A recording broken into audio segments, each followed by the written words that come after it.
خداوندا، از تو سپاسگزار بودم بیان که بدانم چرا. اما در زندگی آموختم سپاسگزاری از تو تنها راهی است که میتوانم بدون ترس گم شدن در چشمانت نگاه کنم. بدون ترس گم شدن در چشمانت نگاه کنم. قانون جبران رو به یاد بیار. خداوندا، به خاطر دخترم، فرشته زندگیم که به من عطا کردی تا در تاریکی شب چراغ راهم در زندگی باشه، از تو سپاسگزارم. قانون جبران رو به یاد بیار. خداوندا، بابت قلبی که برای بخشیدن دارم، از تو سپاسگزارم. قانون جبران رو به یاد بیار. خداوندا، بابت قدرت و اختیاری که در وجود من قرار دادی، از تو سپاسگزارم. قانون جبران رو به یاد بیار. خداوندا، بابت فرصت‌هایی که هر روز به من هدیه می‌دهی، از تو سپاسگزارم.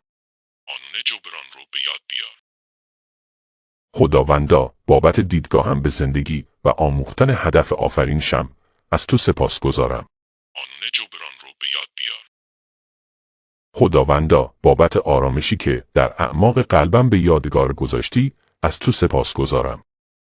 قانون جبران رو به یاد بیار. خداوندا، بابت دستهایی که برای خدمت در راه تو دارم، از تو سپاسگزارم. قانون جبران رو به یاد بیار. خداوندا، بابت این روح زیبا که من لیاقت داشتنش را دارم، از تو سپاسگزارم.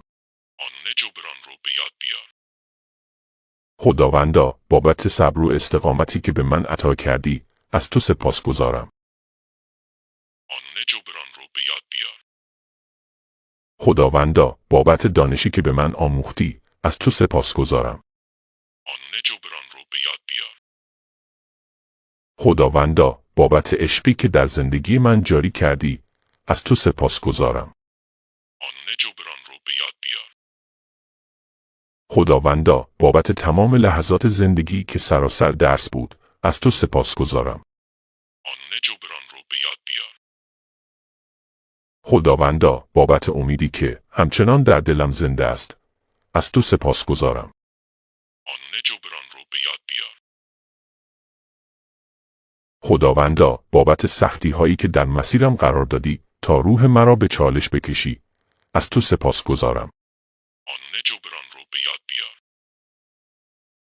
خداوندا، بابت توانایی هایی که در من قرار دادی تا وسیله خدمت به بندگانت باشم، از تو سپاسگزارم.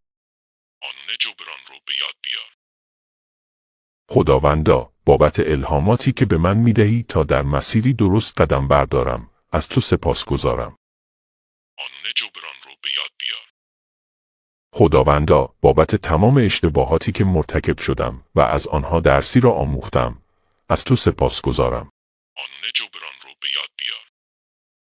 خداوندا، بابت زبانی که برای سخن گفتن دارم، از تو سپاسگزارم. قانون جبران رو به یاد بیار. خداوندا، بابت غذایی که هر روز میخورم، از تو سپاسگزارم. قانون جبران رو به یاد بیار. خداوندا، بابت دادن فرصت برای جبران اشتباهاتم، از تو سپاسگزارم. قانون جبران رو به یاد بیار. خداوندا، بابت قدرت تفکری که برای شناخت درست و غلط در اختیارم قرار دادی، از تو سپاسگزارم. قانون جبران رو به یاد بیار. قانون جبران رو به یاد بیار.